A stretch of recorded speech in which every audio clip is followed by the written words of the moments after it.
Vou passar a palavra aí para a Larissa fazer a sua defesa.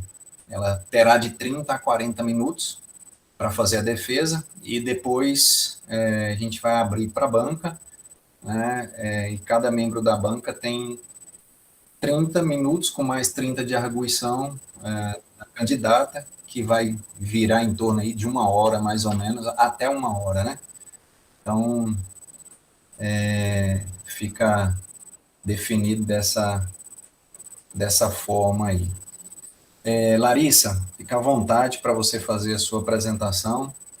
Larissa vai defender o título dela, da dissertação, que é intitulada, né, A Influência do Ângulo de Fase sobre a Massa Muscular e nas Capacidades Físicas do Corredor de Rua. Tá? Então, Larissa, fica à vontade, a palavra está contigo a partir de agora. Boa tarde, muito obrigada, professor.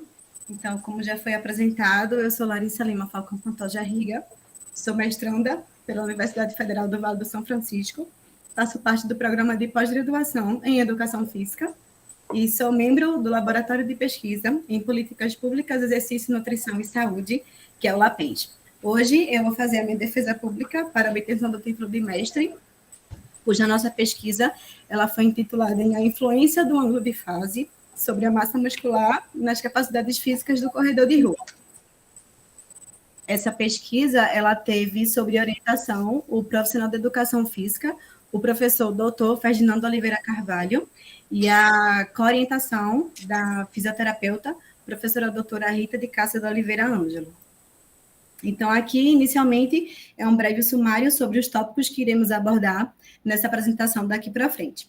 Para iniciar sobre a nossa temática, falando sobre ângulo de fase, atletas, a gente precisa trazer um conceito sobre composição corporal para poder fazer um entendimento de todo o caminhar do que iremos abordar.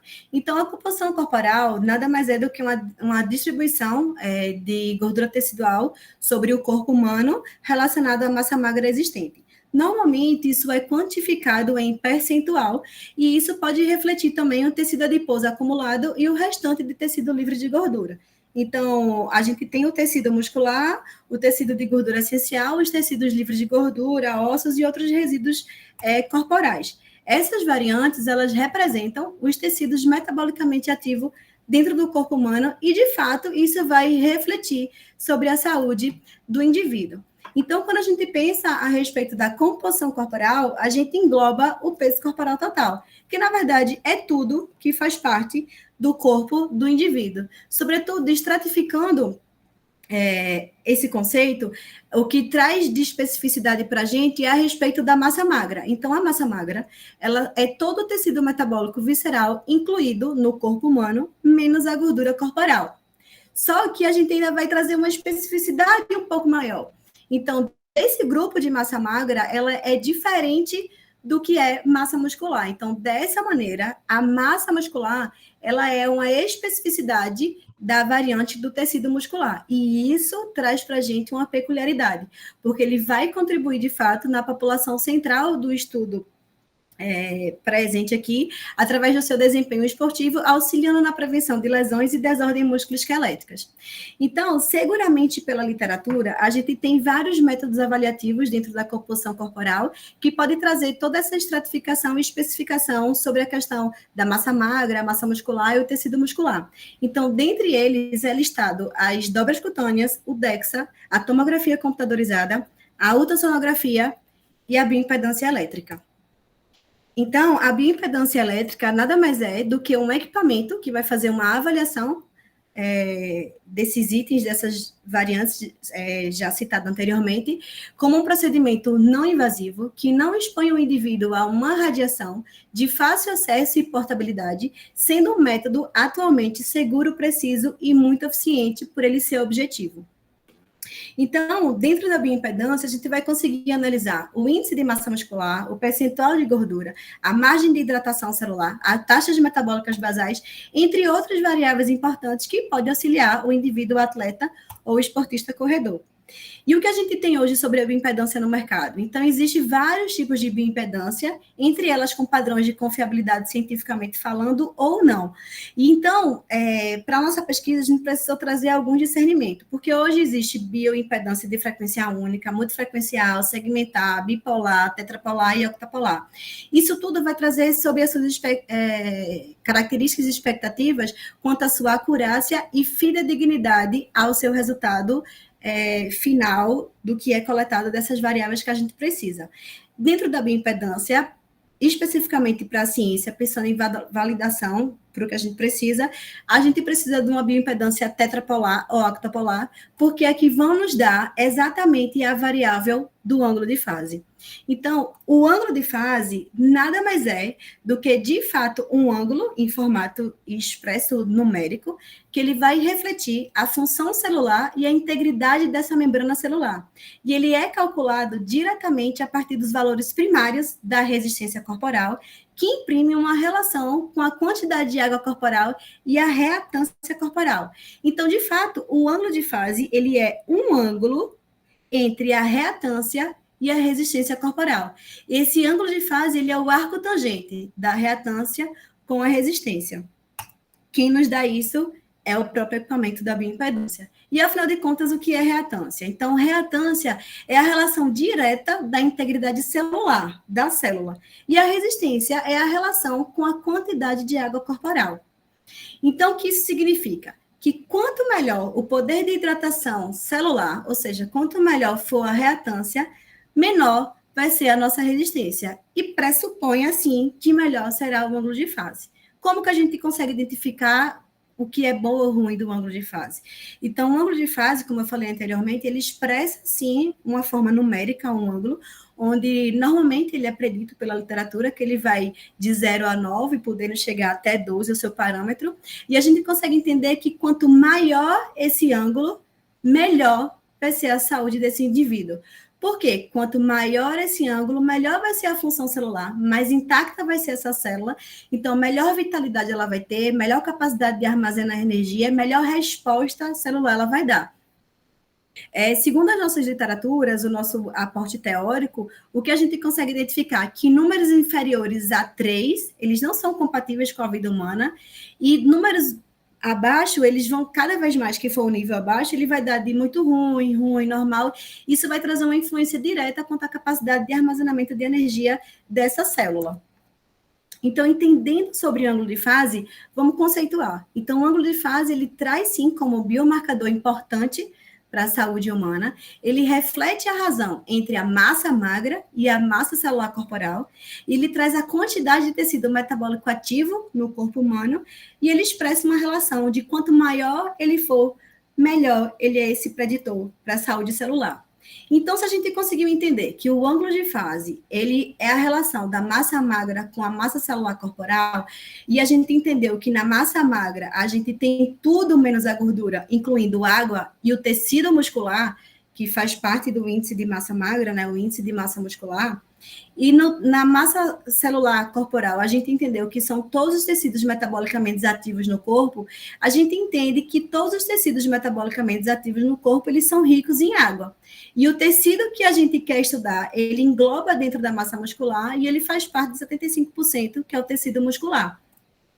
Então, se eu consigo fazer a relação da composição corporal, trazendo através da bioimpedância o ângulo de fase, eu vou ter os resultados impressos dessa massa muscular, que seria a impressão da massa magra, com a hidratação celular. E aí, eu posso ainda estratificar um pouco mais. Nessa hidratação celular, eu posso entender sobre água intracelular e água extracelular, que ele é muito importante para a gente ao final dessa pesquisa. Então, para eu conceituar e entender a importância da hidratação intracelular, o ponto mais importante é que ela traduz vitalidade e melhor capacidade de armazenar energia. Na hidratação extracelular, ela vai refletir a hidratação corporal no espaço intersticial. Então, é como se fosse um acúmulo de líquido. Retenção hídrica, por exemplo. E aí, na hora que eu consigo fazer uma conexão com a população central do nosso estudo, eu consigo identificar que os corredores de rua, eles entram numa modalidade esportiva que é caracterizada como endurance. Então, o esporte de endurance, ele leva a uma exposição prolongada, né, de longa duração e de longa exposição, e ele precisa fazer esse ajuste de adequação nutricional e física. Afinal de contas, ele precisa entrar em suporte de suplementação e ajustes das suas capacidades físicas e funcionais. Então, existe para essa modalidade de endurance, especificamente para esse corredor de rua, uma correlação, na verdade, direta, a um trabalho concomitante do sistema músculo-esquelético, que são músculos e articulações, e o sistema metabólico, que aí entra essa questão de suplementação nutricional e hidratação. Tudo isso corrobora para uma atuação do esportista, seja ele atleta ou amador. E quanto mais minuciosa for essa avaliação, quanto mais específica for essa avaliação, a gente consegue fazer um discernimento sobre as suas capacidades físicas, composição corporal, que isso tudo vai englobar dentro do seu desempenho físico. E aí, o objetivo final é trazer uma repercussão positiva a essa modalidade, a esse atleta, a essa área do desporto. E aí, quando eu vejo a modalidade de endurance, quando eu vejo os corredores de rua, eu preciso trazer uma elucidação sobre o seu conceito e as suas capacidades físicas, afinal de contas, elas trabalham junto com o seu sistema metabólico. Então, a corrida, pela sua longa exposição, ela entra realmente inerente a esse exercício esportivo, né? Uma sequência de saltos, onde ela vai ter uma exigência pertinente do recrutamento da musculatura, ou seja, uma solicitação muscular, quanto à força e resistência a longo prazo.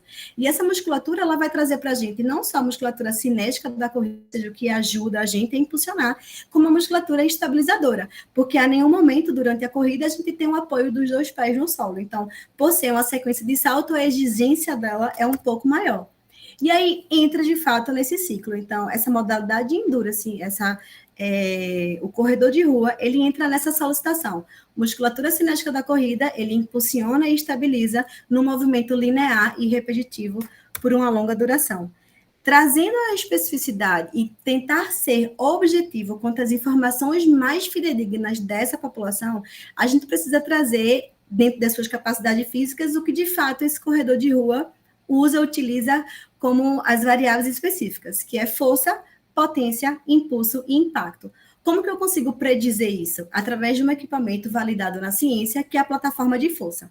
Essa plataforma de força, ela traz para a gente efeitos convincentes e convenientes à sua capacidade física relacionada a essa modalidade.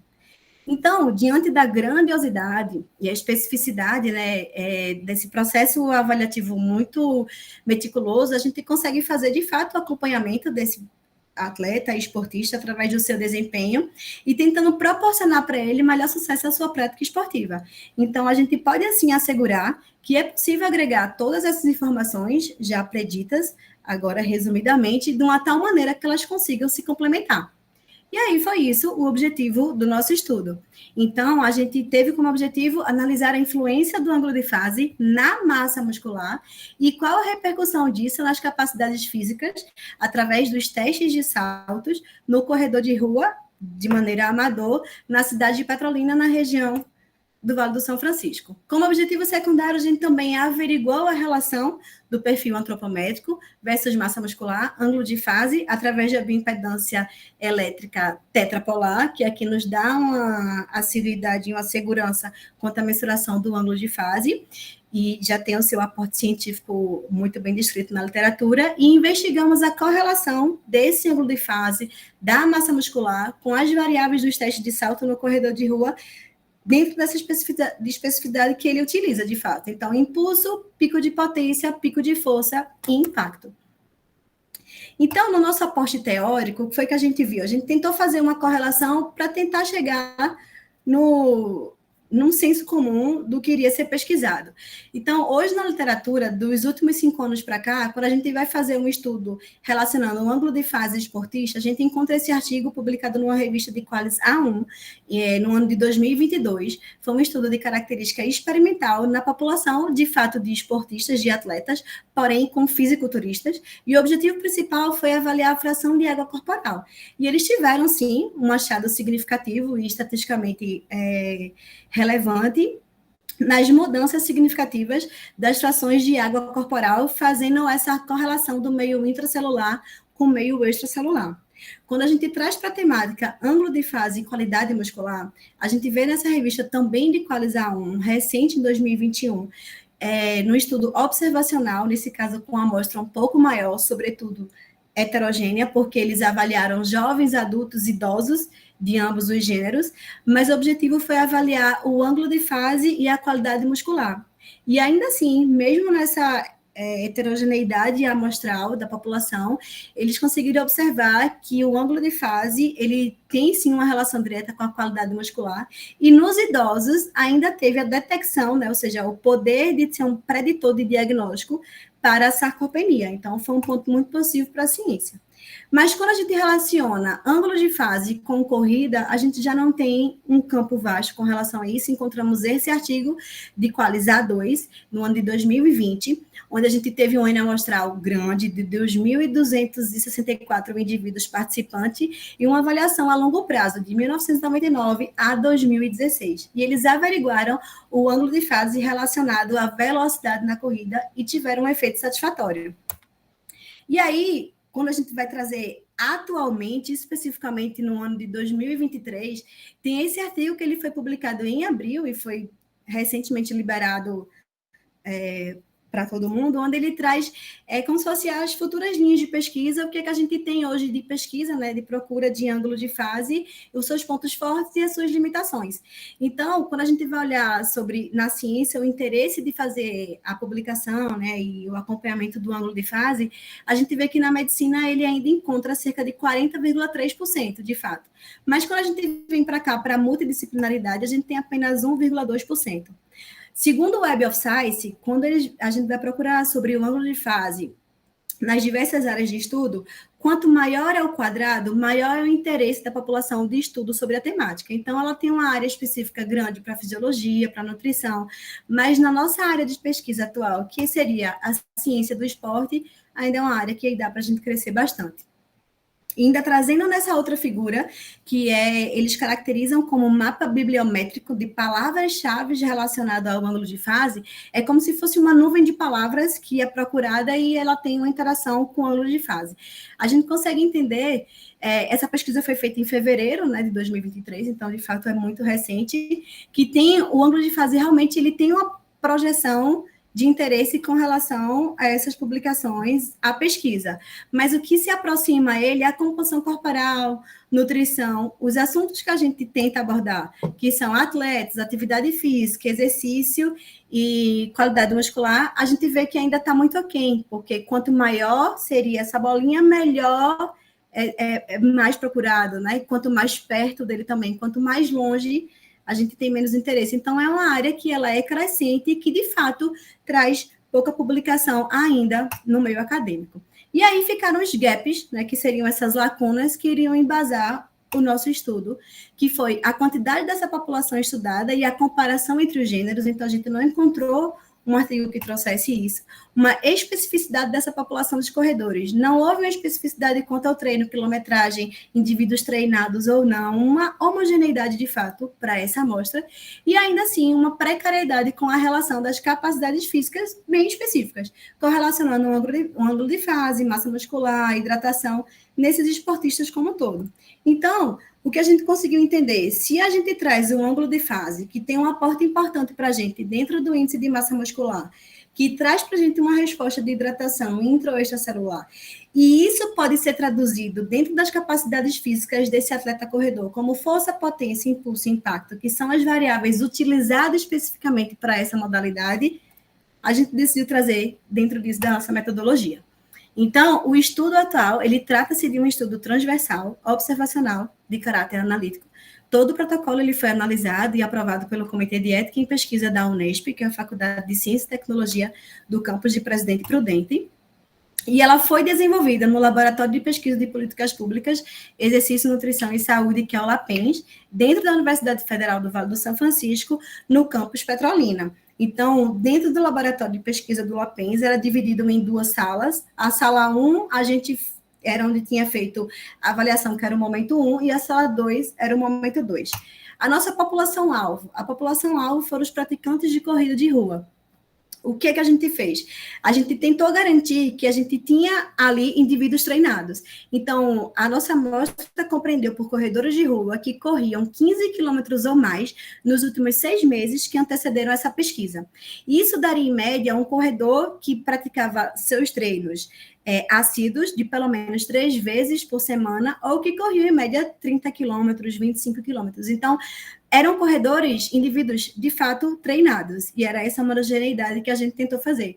Eram de ambos os gêneros e numa idade entre 18 a 45 anos, dessa mesma maneira, tentando estratificar as alterações hormonais e fisiológicas relacionadas à idade.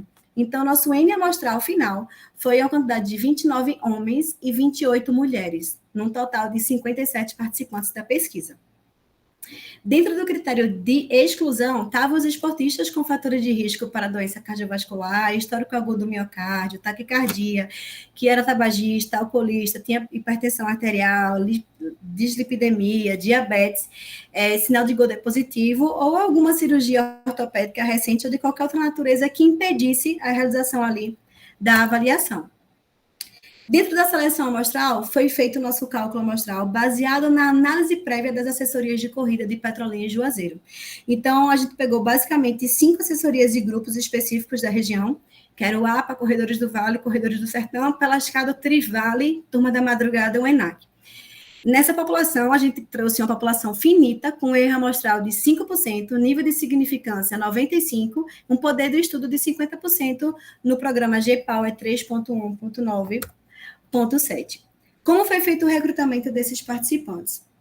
O recrutamento desses participantes corredores foram feitos através de banners virtuais, através dos grupos de WhatsApp, dos treinadores ou administradores, nas redes sociais, que é Instagram, Facebook, e através de ligações via telefone.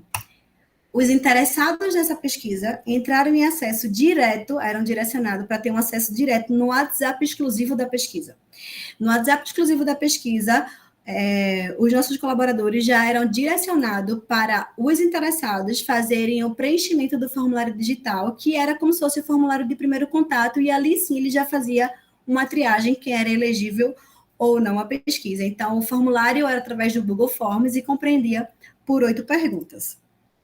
Após esse interesse pelo WhatsApp, após o preenchimento do formulário, pensando numa redução de risco de viés avaliativo, ainda assim, esses voluntários interessados à pesquisa, eles receberam as orientações para a realização da bioimpedância.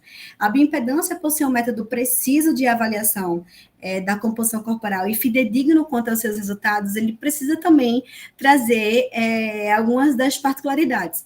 E quando a gente trata de esportista, de população corredora, a gente está falando de treino. E uma das especificidades com relação à orientação da bioimpedância era que o indivíduo não deveria fazer exercício físico intenso no dia anterior ao exame, de fato, ou evitar exercícios de qualquer outra natureza, pelo menos 8 horas antes. E especificamente para o gênero feminino, ela não poderia estar no seu processo menstrual ativo no momento da avaliação. Então, após ter recebido isso, a gente começou a fazer, onde desenvolveu o fluxograma de inclusão dos participantes. Então, tivemos 112 voluntários que preencheram o formulário digital. Desses 112, 66 desses interessados foram agendados e 61 compareceram à avaliação. Essa perda de 5 participantes foi alegada desistência por não residir na cidade de Petrolina, mulheres por entrarem em período menstrual ativo e outros sem justificativa. Então, dos 61 que compareceram às avaliações, 57 dos corredores foram elegíveis e foram incluídos na nossa amostra final. Logo, o que foi feito? O agendamento ele foi feito conforme a preferência e disponibilidade do atleta. Foi dado os dias, então as avaliações foi feita entre o dia 17 a 30 de novembro de 2022, e essa avaliação ela era feita no mesmo dia. Então, eram 2 momentos, porém, para a gente não perder também essa questão dessa amostra, no mesmo dia era feita a avaliação da capacidade física e da bioimpedância. Então, foi dividido em 2 momentos, no mesmo dia. O primeiro momento foi a avaliação da composição corporal e do ângulo de fase pela bioimpedância, e o segundo momento foi feita a realização dos testes de salto através da plataforma de Fusa. Então, o primeiro momento, ele compreendeu pela avaliação do ângulo de fase e pela bioimpedância. Assim que o paciente, que o voluntário chegava para a sua data e horário marcado, ele era interrogado inicialmente se ele conseguiu cumprir ou não as orientações para a realização da BIA. E isso estando tudo conferido, ele era convidado a retirar todos os seus adornos e fazer um repouso prévio na maca, deitado em decúbito dorsal, sem conversar, com um tempo cronometrado de 5 minutos. Durante esse instante, eram feitas colocações dos eletrodos autoadesivos apropriados para a monitoração da bioimpedância elétrica e feito o posicionamento dos cabos para a captação dos dados, das informações que iriam vir da bioimpedância. Após esses 5 minutos, foi realizado 2 aferições no mesmo indivíduo, com intervalo de 1 minuto entre elas. Todo o posicionamento com relação ao posicionamento do indivíduo, decúbito dorsal, os 5 minutos prévios de repouso, a colocação dos eletrodos respeitando os 5 centímetros de distância e de maneira crânio-caudal, com o eletrodo preto sendo colocado de maneira proximal e o eletrodo na cor vermelha de maneira distal, tanto no pé quanto na mão, foi guiado pelo artigo que nos norteou e nos foi base de referência, que é Campa e seus colaboradores, em 2021. Então, a bioimpedância utilizada foi a bioimpedância analyzer portátil de 50 kHz de característica tetrapolar, e os eletrodos foram os eletrodos autoadesivos descartáveis e intransferíveis em formato de gota, num tamanho de 37,42 milímetros. A bioimpedância, especificamente, o que é que ela nos dava no momento da avaliação? Então, a tela inicial da bioimpedância, durante a captação, de fato, do indivíduo, ela aparecia essa tela, onde R representava resistência, Z representa impedância e X representa a reatância. Com esses dados, quais eram os próximos passos? Era alimentado um software, que era o Birdlines, da ReactMed, no qual todas as medidas coletadas eram preenchidas para a gente ter o nosso ângulo de fase e as outras medidas da composição corporal que era interessante ao nosso estudo. Então, foi captado o R de resistência 460, a reatância de 69 e a impedância de 465. Aqui é uma estimativa do ângulo de fase, porém a resposta fidedigna é a partir do cálculo após alimentar o software. Então, ele deu um ângulo de fase de 8,53 graus. E aí, a gente preenchia os outros espaços. Com isso, que gerava no software, ele dava para a gente a análise corporal, da composição corporal completa, e os nossos dados específicos para a nossa pesquisa eram o índice de massa muscular, a água corporal total, a água extracelular e a água intracelular, que era alimentada numa planilha para posterior análise estatística.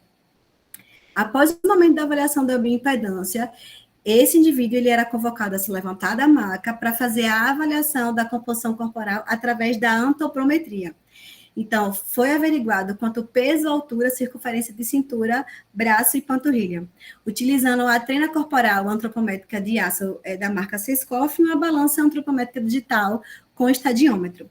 Vale salientar que esses 2 momentos distintos, o momento 1, que é o momento da avaliação da composição corporal, e o momento 2, que é o momento da avaliação das capacidades físicas através do teste de salto, foram feitos por um único pesquisador. Então, o profissional da educação física, ele ficou na sala 1, fazendo a análise da composição corporal, para tentar diminuir o risco de viés, afinal de contas, essa função é de bastante competência, e o fisioterapeuta ficou na sala número 2, fazendo a avaliação da capacidade física através dos testes de salto. Na sala 2, no momento 2, para a avaliação da capacidade de teste de salto, foi utilizada a plataforma que ela é validada cientificamente, de altíssima sensibilidade, que é a plataforma de força da marca AMTI, Force and Motion, do modelo OR6-7, onde ela traz os seus resultados em potenciais de Newton, com suporte até de 3 milhões de libras. Essa plataforma é uma plataforma acoplada ao chão, no qual ela tem esse segmento que vai lá para gerar o software e dar informação para a gente na tela final. Aqui tudo é o equipamento e essa linha pontilhada é onde ela tem a sua alta sensibilidade de acurácia e avaliação. Então, ela é representada por esse cinza mais escuro. Durante a coleta de dados da plataforma de força, o que a gente consegue investigar? O avaliador faz a familiarização, né, com o voluntário da pesquisa. Ao momento do start, na tela do computador, aparece para a gente o registro de que o teste foi captado. Sobretudo, isso ainda não é a informação final. Todos os dados, eles são gerados em números. Esses números, eles são substituídos por ponto, vírgula e vírgula por ponto, vírgula e ponto por vírgula. Para depois, o formato do artigo que sai em TXT ser gerado para ASCII e ser colocado no DAISYLab versão 11, que é o software que vai dar para a gente, de fato, a resposta fidedigna, porque lá tem a rotina do que foi feito com relação aos testes de capacidade físicas através dos testes de salto.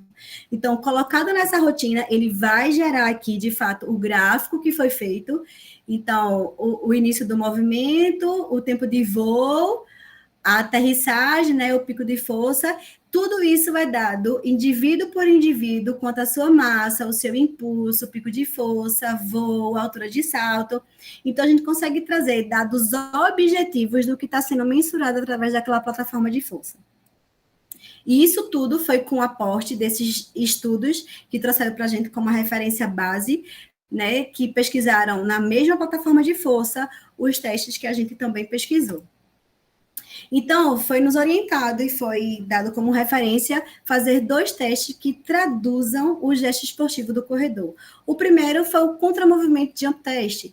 Ele traz uma sequência de saltos de apoio bipodal, sobretudo ele consegue trazer para a gente impulso, impacto, tempo de voo, força, e isso traz para a gente e corrobora com os resultados finais do que a gente gostaria de associar. Então, o teste consiste em o indivíduo ficar em pé sobre a plataforma, o avaliador dá o sinal de que a plataforma está ligada e o atleta ele vai lá e faz uma sequência de agachamento, salto, aterrissagem, agachamento e volta para a posição ortostática. O segundo teste que foi feito foi o drop jump test, que foi feito com o membro inferior direito e o membro inferior esquerdo. Esse drop jump test, ele traz uma particularidade ao corredor de rua, pois ele é feito de apoio unipodal sobre a plataforma, então apenas um membro cai sobre a plataforma, o outro membro ele cai fora da plataforma, justamente para a gente conseguir traduzir uma especificidade sobre o gesto esportivo do corredor de rua. E ele parte do princípio de uma elevação que é predita por mais ou menos 15 centímetros, que isso é o que a gente tem nos estudos prévios, segundo o nosso aporte de referencial teórico. 15 centímetros é mais ou menos a altura de voo na troca da passada, quando o corredor está correndo, e ele se desloca para frente. Então, o teste ele é feito transcrevendo esse gesto esportivo. Então, a sequência é o atleta em cima da plataforma, ele se lança para frente, um único pé cai sobre a plataforma, o outro cai fora, e ele continua na sua sequência de salto, simulando a corrida. Que ele sobe, faz a fase de voo, aterrissa e volta de volta para a posição ortostática, e aí o avaliador desliga a plataforma e capta essas informações. Então, para todos os voluntários da pesquisa, foi feito um período de familiarização, no qual a gente conseguiu padronizar toda essa amostra, onde todos os indivíduos eram colocados a mão na cintura e olhar horizontal. Foram coletados 3 repetições de cada teste. E aqui os vídeos é para exemplificar o contramovimento jump test, no qual o indivíduo sai da plataforma, faz a sua fase de voo, aterrissa e volta para a sua posição ortostática. E aqui o drop jump test, com o membro inferior direito caindo sobre a plataforma. Então, o indivíduo cai, devolve no salto, amortece e para. Ao final de todas as coletas, ao final de conseguir gerar todos os dados, todos os voluntários da pesquisa receberam um relatório específico e peculiar quanto a seus resultados, com relação às medidas coletadas, às análises da sua composição corporal individual e posterior à interpretação de todos esses dados. Então, eles receberam um relatório com a nossa contribuição social, né, o retorno dessa colaboração deles, um relatório completo sobre a sua composição corporal. Na análise estatística,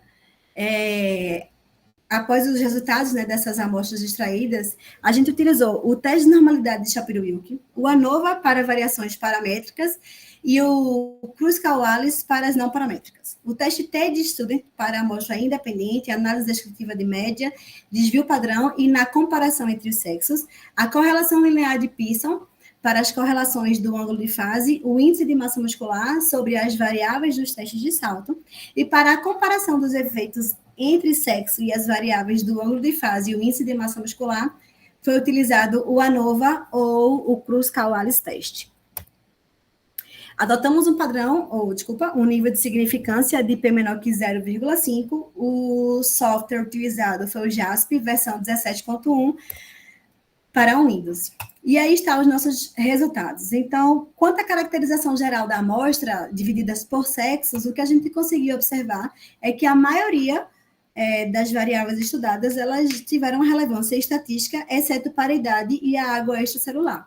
E o que trouxe uma visibilidade nessa caracterização geral da amostra foi a quantidade de percentual de gordura pela bioimpedância e a água intracelular, que elas foram estatisticamente significativas, mas muito melhor para a população do homem do que para as mulheres.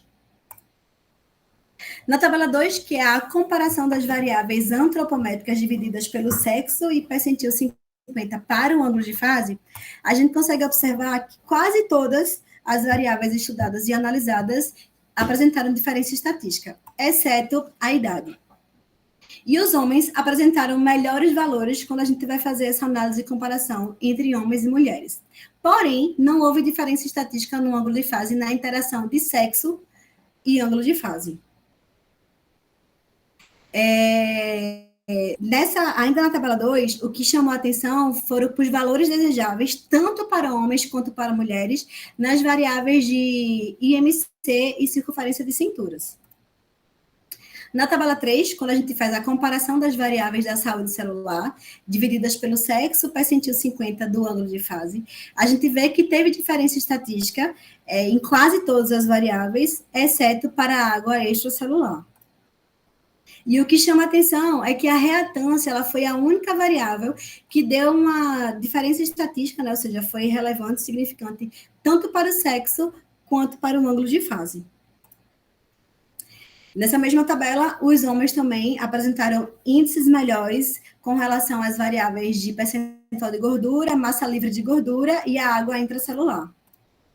Na tabela 4, onde fala da comparação das capacidades físicas, a gente teve uma resposta significativa para as variáveis do contramovimento, jump test, quando a gente fala de pico de força, pico de potência e impacto, no qual ele foi evidenciado que quanto melhor foi apresentado esse ângulo de fase, melhor foi dado o pico de força, o pico de potência, o impacto dessas variáveis. E da mesma maneira, a gente viu no drop jump test para o membro inferior esquerdo no impacto inicial.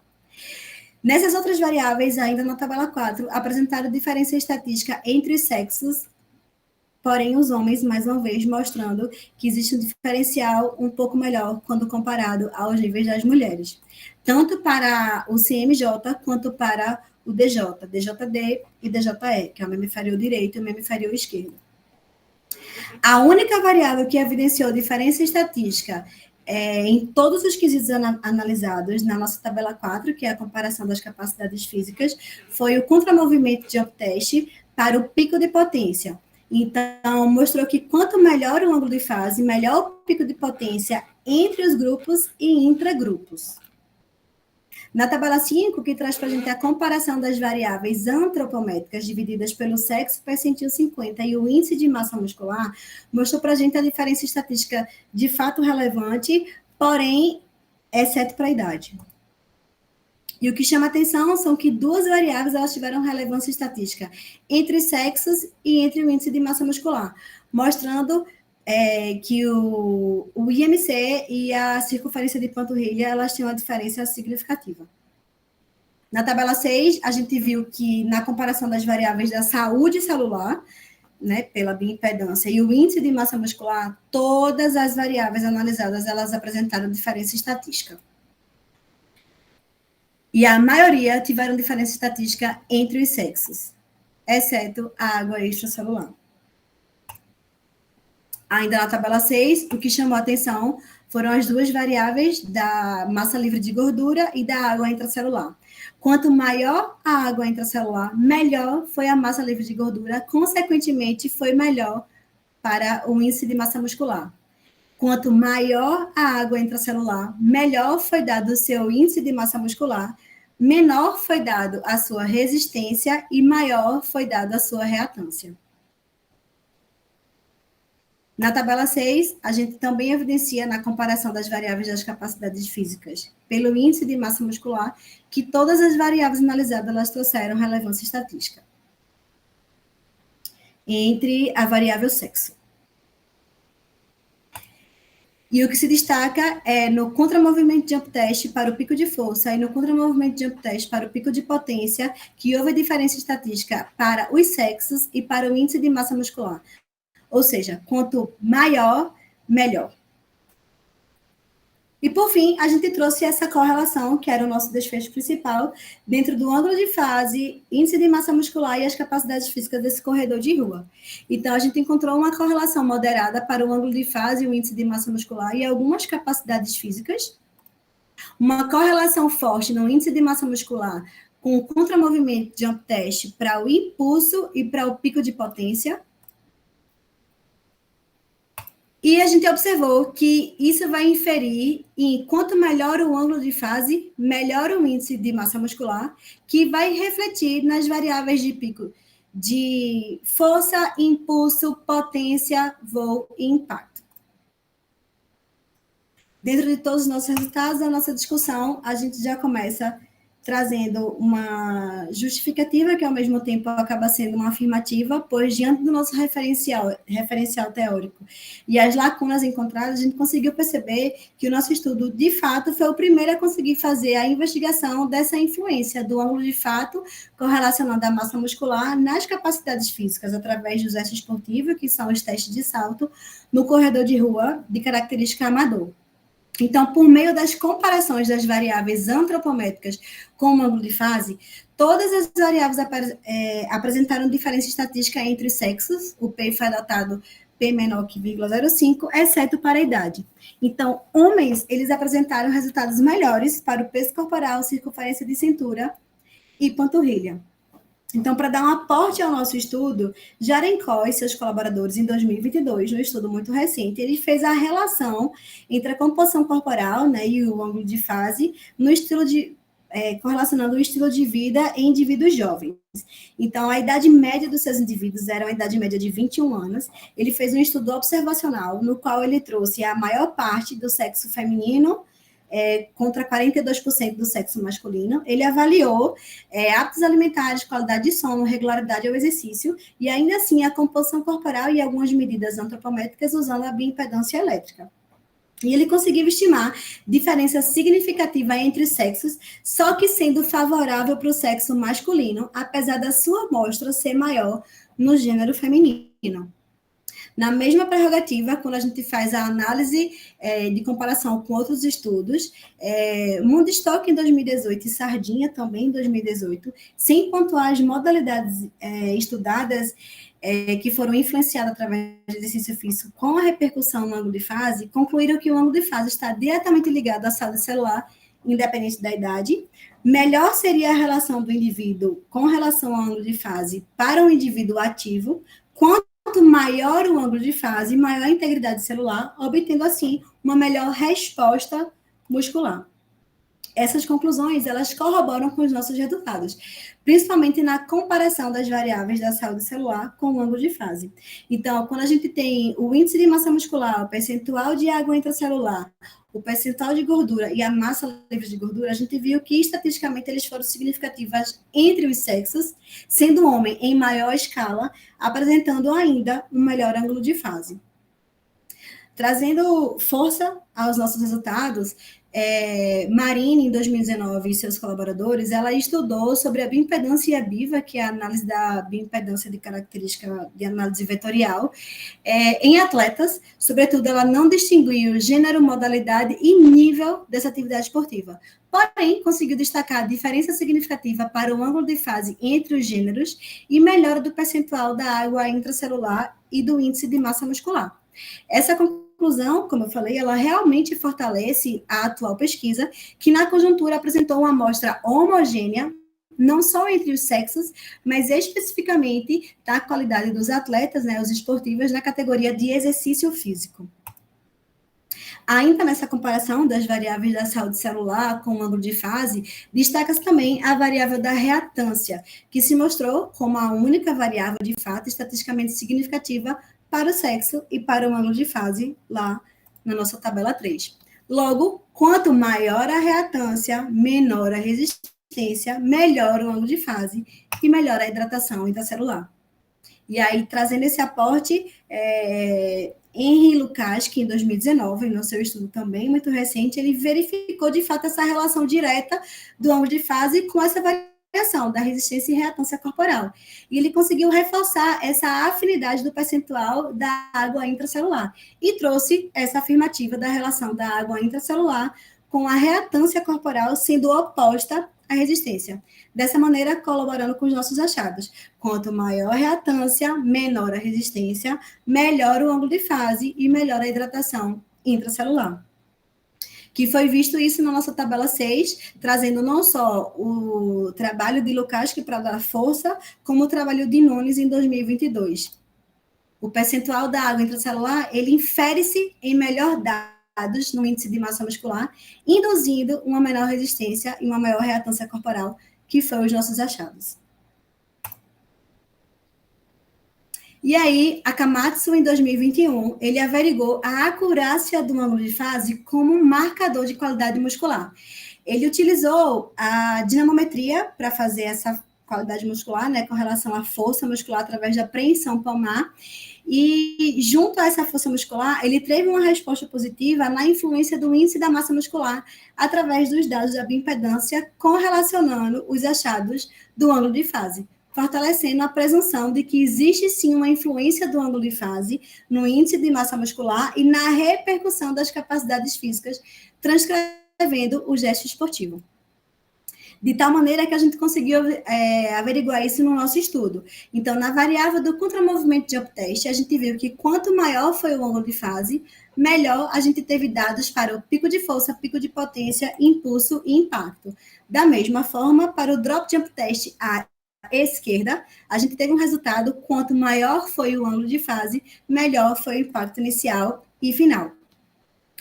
E ainda assim, nesse estudo de Menzel, em 2008, e seus colaboradores, que eles avaliaram a assimetria lateral do sprint em 23 jogadores de futebol, porém utilizando a mesma plataforma de força no mesmo teste de contramovimento jump test, eles conseguiram avaliar força, potência e impulso.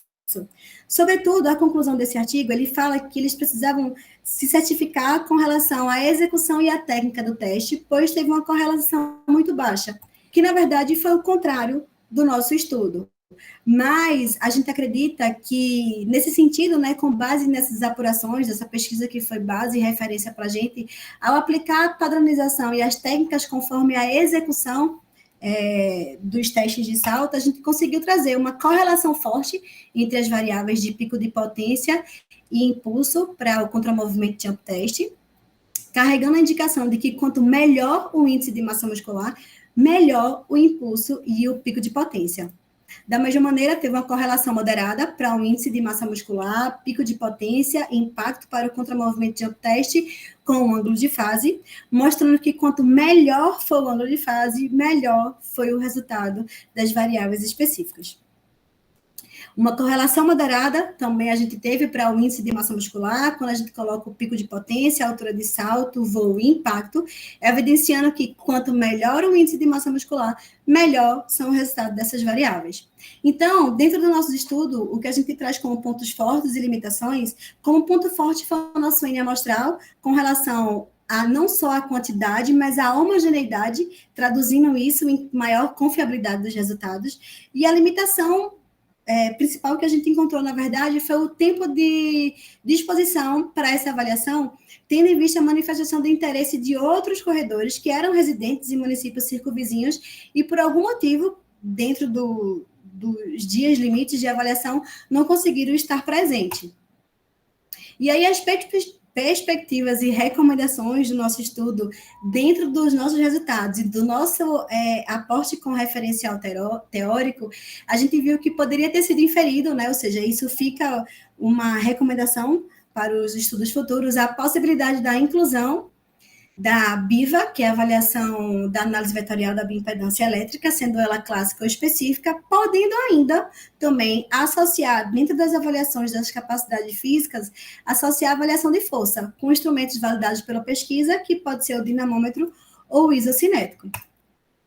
Então, na nossa conclusão, como desfecho primário, a gente traz o ângulo de fase, que ele tem a influência significativa sobre o índice de massa muscular e nas capacidades físicas do corredor de rua, trazendo assim, quanto maior o ângulo de fase, maior o índice de massa muscular, melhor o percentual de água intracelular. Além de trazer um significado com essa correlação dos testes de salto, transcrevendo esse gesto esportivo dentro das capacidades físicas do corredor de rua, que é o impulso, pico de potência, força e impacto. E aí, como conclusão, né, fica expresso que o ângulo de fase ele é um biomarcador seguro para as avaliações das especificidades das capacidades físicas, traduzindo o gesto esportivo, através das variáveis dos testes de saltos e pelo índice de massa muscular no corredor de rua. Então, aqui estão as nossas referências e eu me coloco à disposição para as contribuições da banca. Maravilha, Larissa, parabéns. Você falou em 49,50. Foi. Vamos lá. Agora vamos passar para a segunda etapa. Agora é o processo de arguição. Você está com a caneta, com um papel aí para anotar? Estou. Eu vou passar para os membros da... Bom, pessoal, mais uma vez, boa tarde aí para quem chegou depois. Obrigado aí pela presença. Aqueles que não colocaram o nome completo e e-mail, por favor, coloca aí no chat aí para a gente registrar na ata, na lista de presença. Agradecer a presença de todos vocês, principalmente aí do pessoal do grupo, né, e especialmente os membros da banca. Agradecer de forma especial aí Luiz Gobo e professora Fabiola, ambos colegas aí da educação física, né? Professor Luiz é professor na Unesp de Presidente Prudente, professora Fabiola é membro interno do nosso programa aqui na Univasf. Então, vou de praxe passar para o membro externo primeiro, para o professor Luiz, fica à vontade para fazer suas considerações. A gente está à disposição aí para escutar, ver o que você pode nos orientar aí com relação ao documento escrito, apresentação, né? E fico muito agradecido aí pela tua participação na banca. Fica à vontade, Luiz. Oi, Ferdi, obrigado, Larissa, vocês estão me ouvindo bem? Estamos te ouvindo. Tá bom. Tá meio baixo, parece. Está um pouco com eco, professor. Mas eu vou tentar colocar um... que eu tinha aqui, vamos ver se tem aqui se dá certo, espera aí. Isso, eu comprei uma lapela, né, para colocar como é que chama? O microfone? Melhorou? Melhorou. Tá bom. Esse aí você comprou foi na 25? Não, esse aqui é bom, cara, mas ele... chique, professor. Eu tive que fazer um TOEFL, né? Aí eles tentaram desconectar o microfone, depois que eu conectei ele ficou ruim, cara. Eu não sei. Mas ele está dando eco. Eu sei que está dando eco porque quando eu gravo, eu vou ouvir, eu gravo no WhatsApp, aí eu vou ouvir a voz no WhatsApp, eu vejo que está ruim, não era assim. Se vocês estiverem não me entendendo, vocês avisam. Parabéns, Larissa, pela apresentação, uma apresentação muito didática, né? Até a hora que chega no projeto, né? Em si, eu digo assim, a apresentação da introdução muito didática, e no projeto com uns resultados bastante interessantes. Em relação à sua dissertação de mestrado, Também uma dissertação bem escrita, com as minhas ressalvas, né, em relação a algumas pontuações, algumas sequências gramaticais, né, isso, do meu ponto de vista, isso pode variar bastante naquela questão de, eu posso dizer, de opção de escrita, né? Então, isso também... Mas tem algumas coisas que não é questão de opção, é questão, de fato, da nossa língua portuguesa, né? Então, mas não são muitas coisas, mas, de qualquer forma, é um documento interessante, bom. Eu não acredito, sob o meu ponto de vista, quem, acredito eu, que veio aqui para observar o que você fez sobre a bioimpedância, eu não acredito que você cometeu erros, omitiu resultados ou metodologias inadequadas. Foi uma boa apresentação e uma boa realização do projeto, com uma justificativa bastante clara e, aparentemente, uma originalidade bem estabelecida. Não posso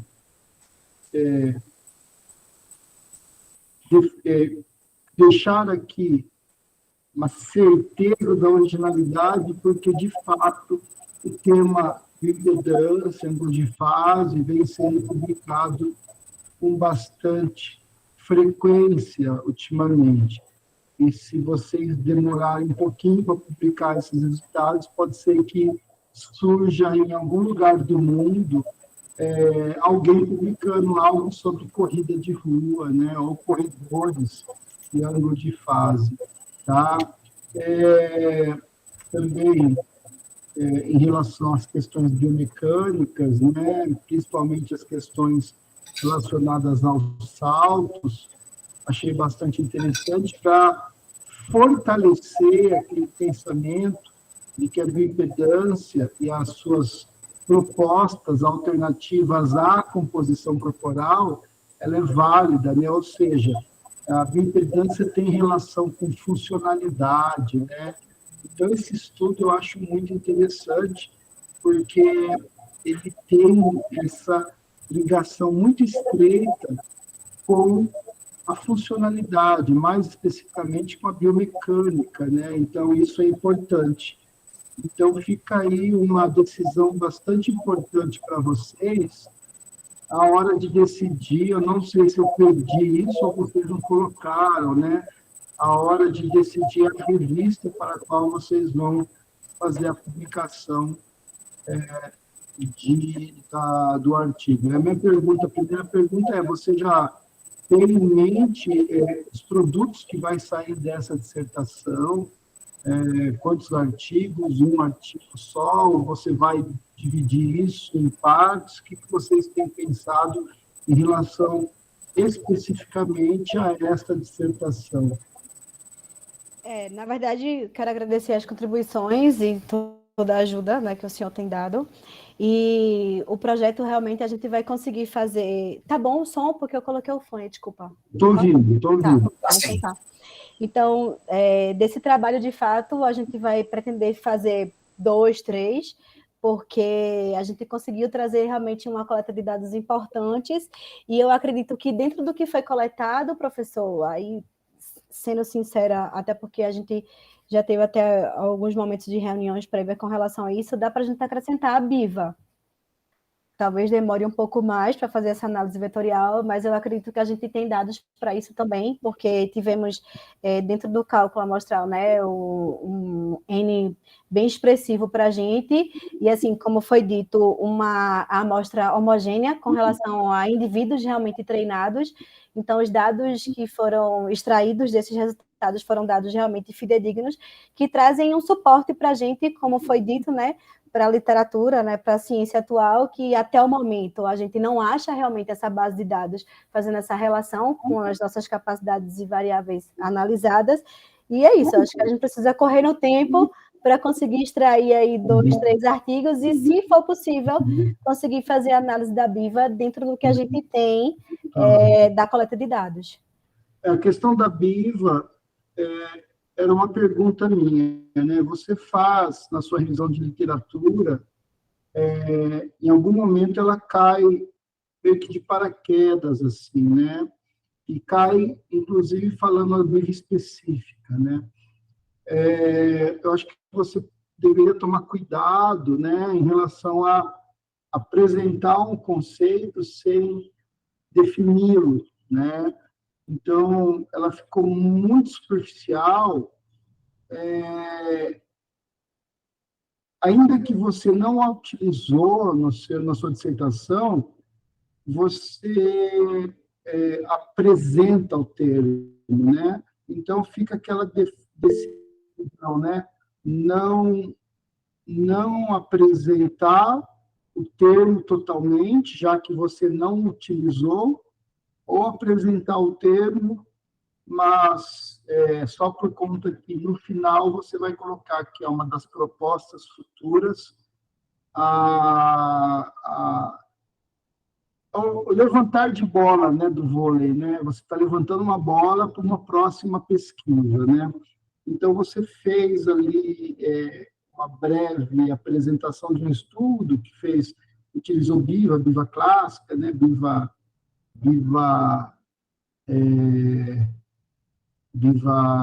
específica, mas sem como que fala, definir exatamente. E se você fosse definir, ia tomar muito tempo seu, tá? Você ia ter que explicar todas as questões relacionadas aos princípios biofísicos da bioimpedância relacionada aos cilindros de corpo inteiro, ou a proposta da Marine de especificar isso aos segmentos corporais e reduzindo isso a cilindros segmentares e tal. Então, fica uma coisa complicada, né? Você tem essa dúvida, né? Vai colocar, não coloca, coloca do jeito que você colocou, e fica uma coisa que um leitor desapercebido passa direto, outro leitor mais concentrado fala, mas o que é isso, né? Eu nunca li sobre isso, de repente cai e tal. Então, por mais que você ainda tenha definido, né, análise de vetores e tal, o termo, né, apresentado, a descrição do termo, então fica algo meio arriscado. Mas eu entendo, até imagino qual que seja a sua explicação, pode ficar à vontade para falar. De fato, foi justamente isso que o senhor falou, né? Como a gente trouxe nas nossas conclusões, na verdade, nas recomendações das perspectivas, para ser acrescentado a BIVA, né? E realmente, desculpa, eu coloquei, deixa eu tirar aqui. E eu quis colocar ela lá no nosso referencial teórico, porque na hora que eu solto lá atrás, eu imaginei que ela teria que estar em algum momento ali na frente. Então, eu tive, de fato, essa visão, essa interpretação que o senhor conseguiu, né, trazer do seu conhecimento. E se realmente eu me estendesse quanto ao conceito, eu ia ter que falar sobre as questões cilíndricas. Então, isso, de fato, ia levar um referencial teórico dentro de um trabalho que a gente não estava citando sobre ela. Seria apenas uma recomendação. Então, eu só quis colocar para dizer assim, ela existe, né? Mas pensei de uma forma equivocada, mas, assim, de certa maneira, volto a falar, acredito que dá para a gente acrescentar ela para as publicações futuras. Tá ótimo. E também na revisão de literatura, né? Quase toda a revisão, eu gostei da sua revisão, uma revisão que isso é a minha opinião, tá?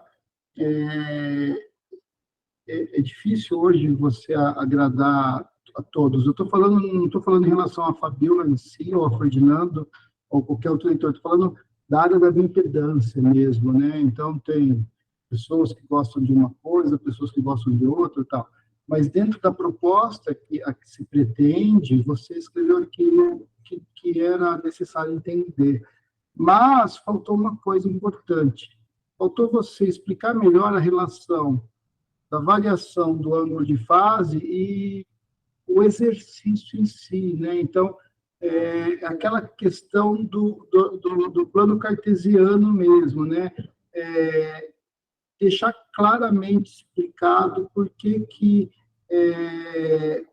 uma pessoa que faz mais atividade física ou faz mais exercício ou, de certa forma, acaba a mediação da massa muscular, o exercício e o ângulo de fase, considerando as variações de reatância e resistência, e o quanto a variação da reatância e resistência influencia na variação do ângulo de fase, e o quanto que esses tecidos magros, como você bem apresentou, parabéns na sua introdução, né? A questão da hidratação desses diferentes tecidos magros, eu achei bastante interessante, eles são responsáveis por fazer variar os parâmetros brutos de impedância, reatância e resistência, tá? E também o quanto cada parâmetro desse tem responsabilidade nas variações do ângulo de fase, tá? Você, no final da sua apresentação, você fala isso, assim como em raros momentos do seu texto, nas suas diferentes sessões, tá? Então, o que eu vi na sua dissertação são situações reais, que estão corretas, mas faltou esse detalhe de explicar o mecanismo de fato, e você não precisava entrar num contexto bioquímico, fisiológico, tecidual, mas simplesmente explicar a ação do exercício sobre o tecido muscular, sobre a hidratação, sobre a razão da hidratação extra intracelular, e você tinha esses parâmetros na mão, né? Então, eu não vou seguir uma ordem, tá, Larissa? Não vou pegar a página 1, tal, já vou falando, né? Então, por exemplo, a minha pergunta é: o que foi determinante para o seu ângulo de fase na sua amostra para variar, mexer com o seu ângulo de fase na sua amostra? Qual a variável foi mais determinante para mexer com o seu ângulo de fase na sua amostra? Eu atribuo ao índice de massa muscular pela homogeneidade dos... Talvez eu não tenha sido claro. Dos dois parâmetros que podem mexer com o ângulo de fase, da bioimpedância, qual foi mais determinante? A reatância. A reatância, né? Então, a reatância, inclusive, ela aparece, né, como... deixa eu ver qual era. Eu acho que é a tabela 4, eu acho.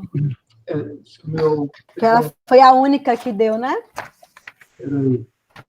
O seu PDF trava quando chega às suas tabelas aqui. Agora mas eu falei que, inclusive, eu ia demorar, a apresentação ia se estender. Agora foi. Porque o resultado era muito grande.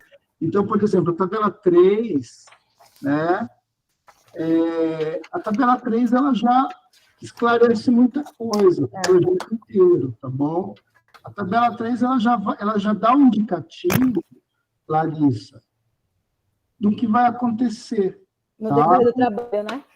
Então, se você pegar lá na penúltima variável, que é reatância, você tem os grupos divididos nos percentuais, os percentis 50, o grupo de maior ângulo de fase, o menor ângulo de fase. O sexo, para mim, foi super natural acontecer isso, nada extraordinário.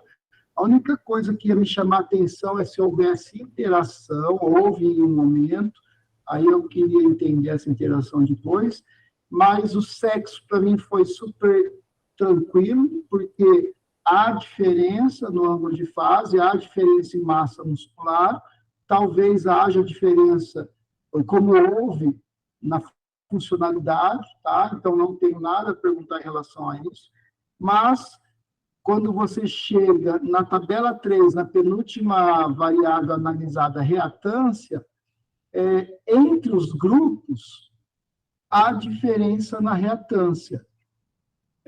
E o que é o ângulo de fase? É uma razão, você apresentou bem, uma razão. Aliás, você não apresentou tão bem, não. Você falou que é o arco tangente da reatância, né? Então, é o arco tangente da razão da reatância e existência. Então, foi um nervosismo, mas na frase, antes de eu mostrar aquele outra coisa, eu falo sobre isso. Parabéns, viu? Quando eu falei pela primeira vez com você sobre isso, você não tinha conhecimento do assunto, né? Você sabe muito, parabéns. Ai, obrigada. Então, o que acontece? A resistência também poderia ter uma participação nisso, dando diferença entre os grupos.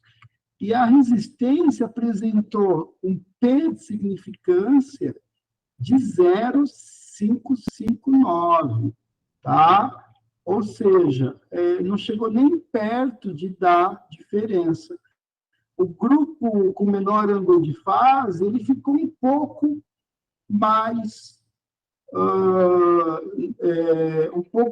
alto, tanto para homens quanto para as mulheres, mas nada que fosse absurdo. Os homens ficou quase igual, e as mulheres teve um problema aí, porque elas ficaram um pouco maiores, mas com um coeficiente de variação menor, né?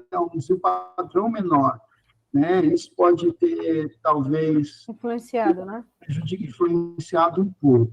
Mas o que acontece é o seguinte, a reatância, ela que foi a responsável por alterar o ângulo de fase entre os percentis, maior que 50 e menor que 50. Então, você tem 3 possibilidades, né, de fazer com que pessoas tenham diferentes ângulos de fase. A resistência ser diferente uma da outra, né, uma maior, outra menor, a que for menor vai aumentar o ângulo de fase, a reatância ser maior, vai aumentar o ângulo de fase, ou as duas situações concomitantes, né? No seu caso, foi a reatância isoladamente. Uhum. E aí, a reatância, eu quero que você fale para mim agora, é isso que eu queria que você explicasse, nessa relação do exercício, da massa muscular e do ângulo de fase. Qual é a diferença de você ter um grupo com maior reatância do que o outro, em detrimento de massa muscular, o exercício, massa muscular e ângulo de fase, maior reatância e não menor resistência? Do que nós estamos falando aí? De hidratação intracelular. E isso reflete no quê? Indivíduos treinados? Não, antes de indivíduos treinados. Continua na questão tecidual, hidratação... O tecido muscular. Muscular, né, que fez com que toda o IMM tivesse as mesmas correlações que teve o ângulo de fase com seus testes funcionais. Tá bom? Muito bom mesmo. Então, pronto. Na hora que chegou a variável, a tabela 3, foi o determinante para eu falar, isso vai fazer com que massa muscular seja diferente entre os grupos, e aconteceu, e vai fazer com que haja uma correlação alta entre ângulo de fase e massa muscular. E se você colocasse nas correlações reatância e massa muscular, ia ter uma correlação diretamente proporcional, e se você colocasse resistência e massa muscular, não ia ter correlação, tá? Só para que você tivesse esse conhecimento. Eu acho que você ia saber disso também. Então, isso, para mim, não trouxe muitas surpresas a partir do momento que veio a tabela 3, e mostra que realmente o trabalho ele foi plausível. E se coerente, né? Ele foi bem feito, né? Isso trouxe para mim uma segurança, tá? E daí, a partir disso, a gente tem lá toda a parte, tabela 4, né? Toda a parte funcional diferente, maior para os grupos com maior ângulo de fase, e mais interessante ainda, né? Com também diferença, né? Do ângulo de fase entre os grupos, né? Não, no percentil 50, com diferença para o percentil 50, sem interação, tá? O IMM, não vou considerar as questões relacionadas à parte antropométrica, é uma coisa que a gente espera, tudo, mas ali, ó, o IMM teve, na verdade, uma correlação, né?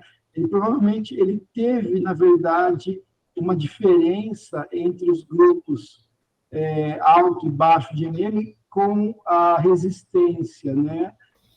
Apresentaram, né, uma resistência diferenciada, ou seja, as pessoas mais hipertrofiadas tiveram menor resistência, né? Isso é plausível, né? Mas, por outro lado, a gente vê aqui o que talvez fosse legal ver, para saber qual que foi mais influente na tabela 6, na resistência e na reatância, Ferdinando, também é o effect size, tá? Tamanho do efeito aí. Então, o tamanho do efeito mostra qual dessas duas comparações, já que são unidades diferentes. Não, as unidades são as mesmas, só que a grandeza é diferente, né? A unidade é a mesma, só que a resistência varia ali de 400, 500, e a reatância 40, 50, né? Então, a gente não consegue ter exatamente uma comparação interessante. Então, o effect size seria legal colocar aí também, tá? Vocês colocaram só um delta absoluto, eu acho, não um delta percentual, isso. E também não é interessante para comparação. E depois... Aí, Luiz, Oi. Aí você sugere colocar um delta percentual. O effect size a gente já tem, já rodou junto, né? É só colocar. O delta percentual sempre vai ser melhor que o delta absoluto, tá? Porque o delta percentual ele acaba relativizando as unidades, né? E fica melhor, né? Ele fica melhor. Então, você consegue ver consegue comparar entre as variáveis, né? Qual grupo foi maior que o outro, de acordo com determinadas variáveis. E a questão do funcional, elas também, e de repente você consegue verificar também se essas diferenças no primeiro para o que é movimento jump, elas estão em acordo em termos percentuais de variação percentual com o ângulo de fase, né? E é um dos vários dessas variações têm similaridade, já mostra todas elas estão relacionadas, apesar que a correlação entre elas é de 0,5 moderada, mas elas têm uma correlação com o menor de 0,001, é um peso baixo, né? Então, não é questão de ser moderada, chama atenção, mas o peso baixo, tá? O que chama atenção também é que as variáveis que têm correlação quando de base com as variáveis funcionais são as mesmas que por correlação de IMM, né? Então, isso fica muito forte para a gente. Todas então, eu fico muito feliz, né? Eu estudo que vejo de fase ou a curva funcionando, não é meu estudo, né? Aliás, saiu isso agora, vai ser os resultados do nossa, agora ficou muito legal. Eu fiquei feliz, né? Não porque eu estou mudando, mas porque tudo que a liderança para essa situação está funcionando, né? Isso a gente deixa muito feliz, porque eu acreditei nela e eu tinha medo de que aquela gente não nada, na verdade, ela está realmente respondendo. Agora a gente tem que seguir os protocolos corretos, né? Vocês seguiram eles, fizeram o correto. O que muda o plano, nós estamos trocando os eletrodos, né? O Ferdinando vai receber os eletrodos novos, um estudo específico, né, Ferdinando? Essa semana tem uma reunião que eu vou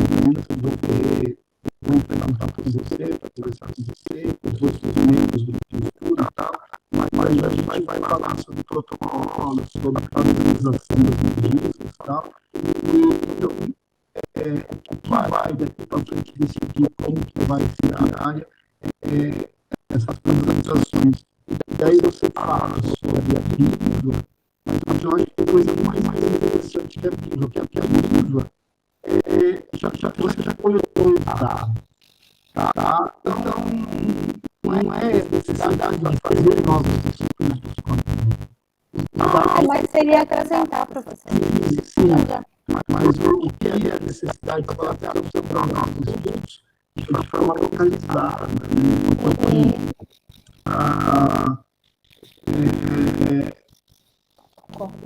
Faz probabiliste ser melhor que o programador, né? Então, você pode analisar, localizar dados artificiais, patrícia, desenvolvedores ou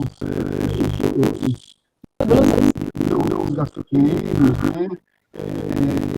Você pode identificar cursos analisadores de coluna, ou animais, e isso vai ser diferencial também, principalmente na área do esporte.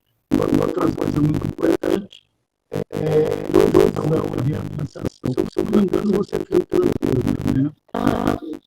Lesão e reabilitação. Tá? Uma coisa que a precisa ser demonstrada com muita validade, não é validade, mas com alguma validade a se verificar mais ainda as questões relacionadas às lesões, né? O quanto ela é realmente válida para identificar lesões em diferencial e de reabilitação. Os bons estudos foram feitos com grandes grupos, pela ressonância magnética com base, né? Referência, a gente tem isso, tá? Só para não esquecer, uma coisa que chamou a atenção dos resultados peraí, eu ia falar, isso aqui é importante, eu preciso falar.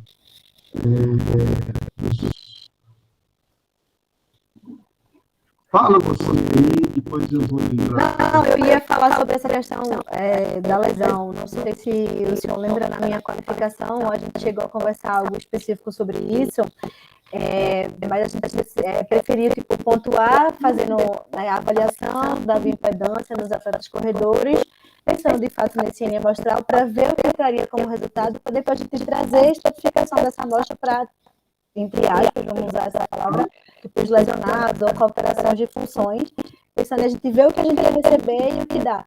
E outro fator que fez a gente também não ir para frente, inclusive a gente chegou a conversar aí o professor Ferdinando, que foi uma da nossa perspectiva lá na época que a gente estava fazendo o projeto, quando eu lancei a ideia para o professor, que é realmente a ressonância, né? Por mais que a gente acabe tendo parceiros aqui, mas ainda assim são parceiros que a gente precisava colocar algum tipo de investimento para ajudar de uma certa maneira, e a gente não tem essa ressonância magnética disponível para pesquisa.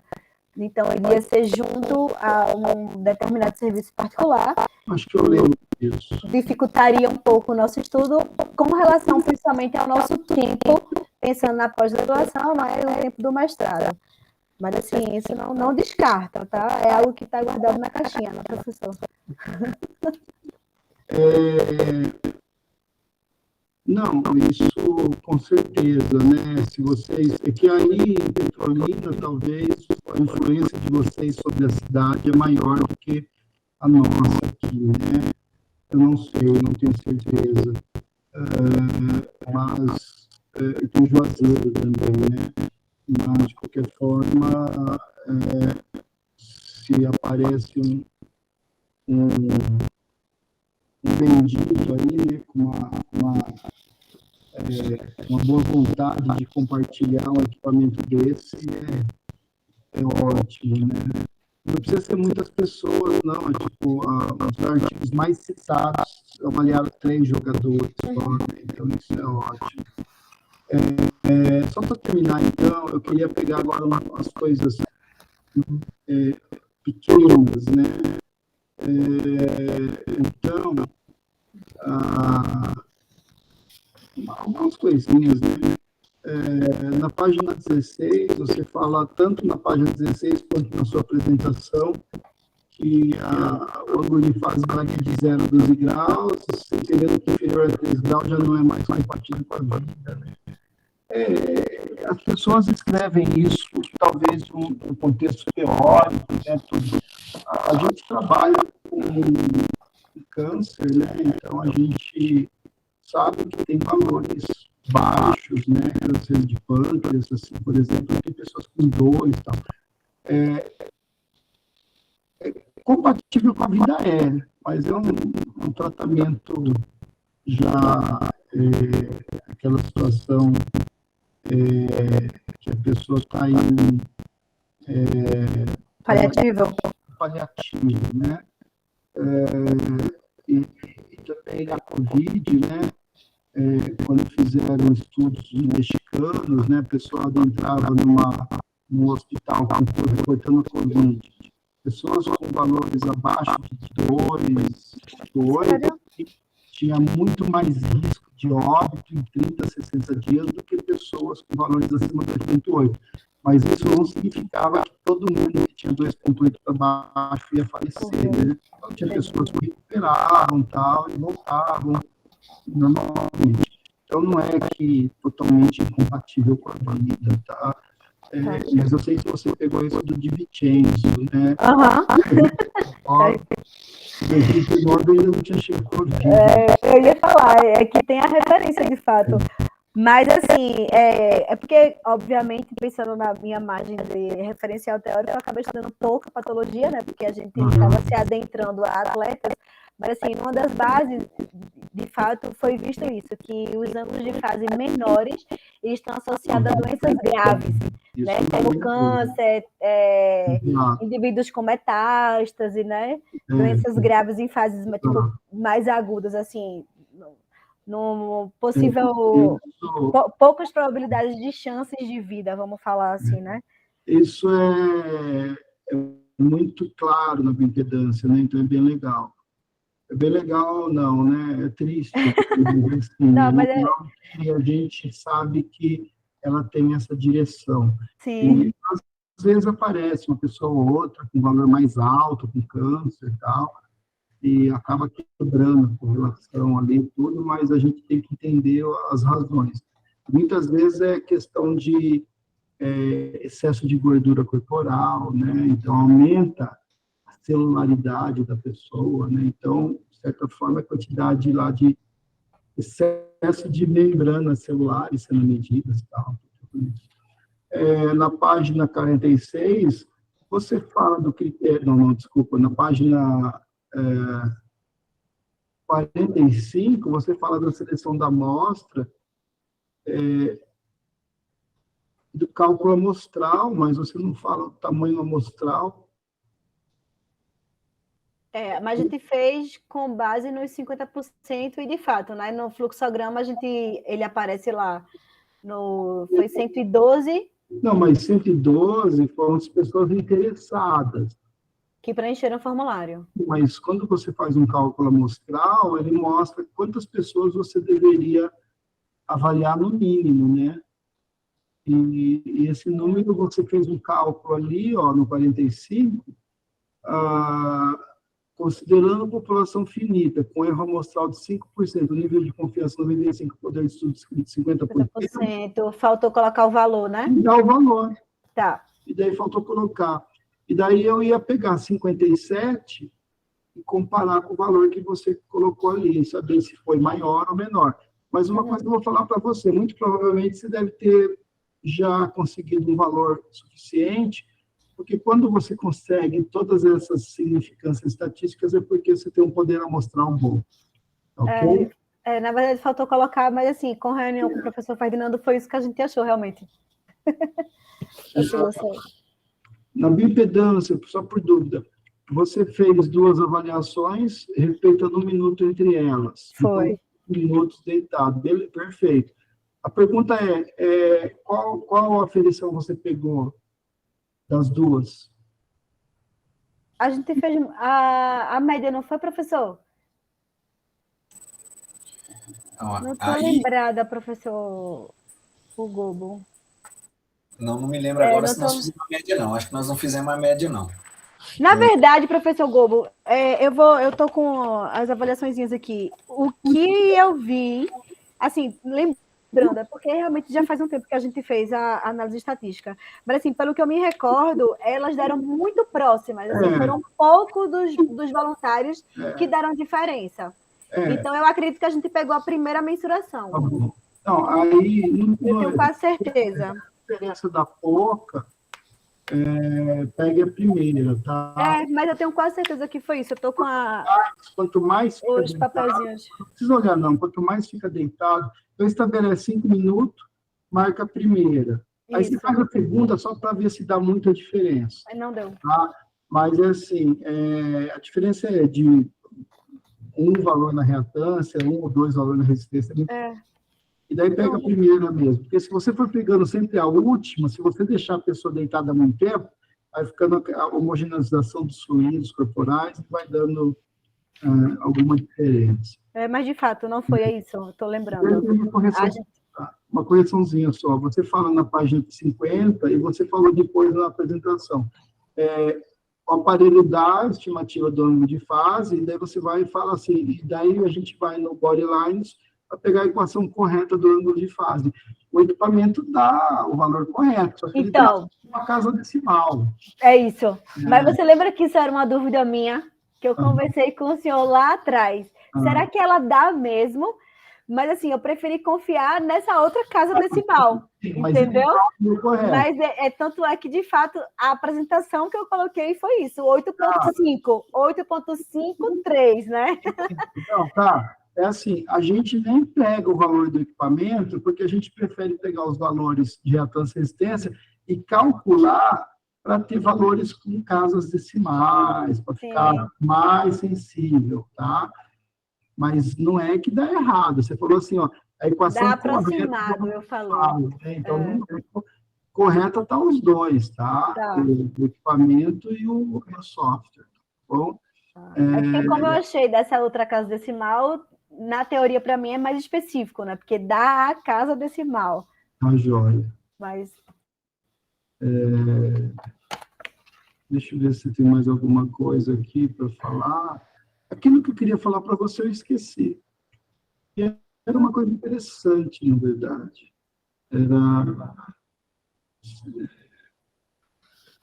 Lembrei. E por que não dá tantas diferenças?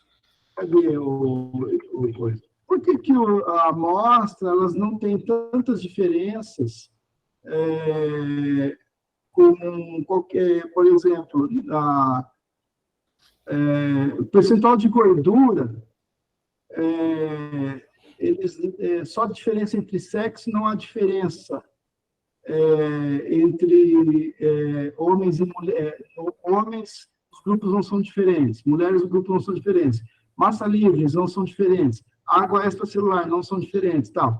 Aí você vai em outras também, não tem diferença, né? Algumas variáveis funcionais não têm diferença. Por que não dá diferença?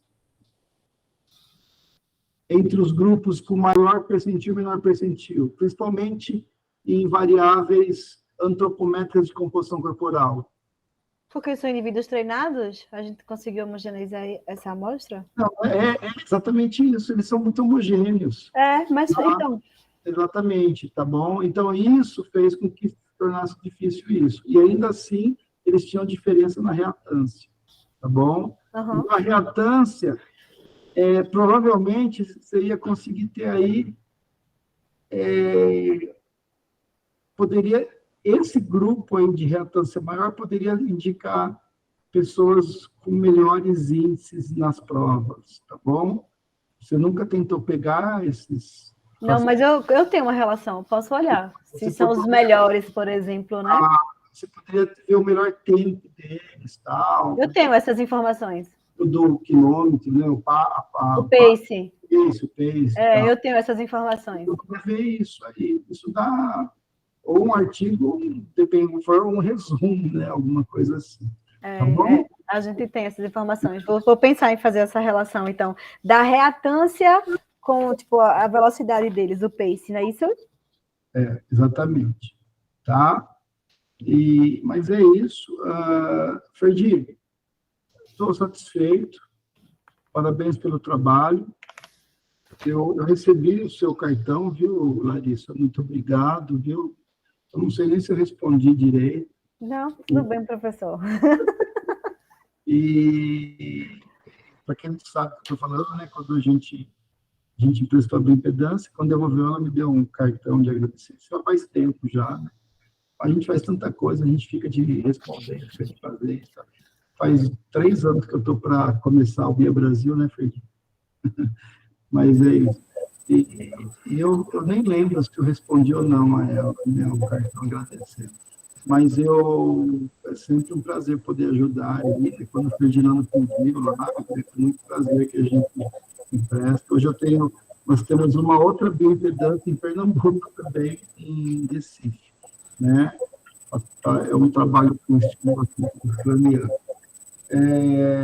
E vocês, eu desejo sucesso e contem comigo aí para a finalização dos estudos, tá bom?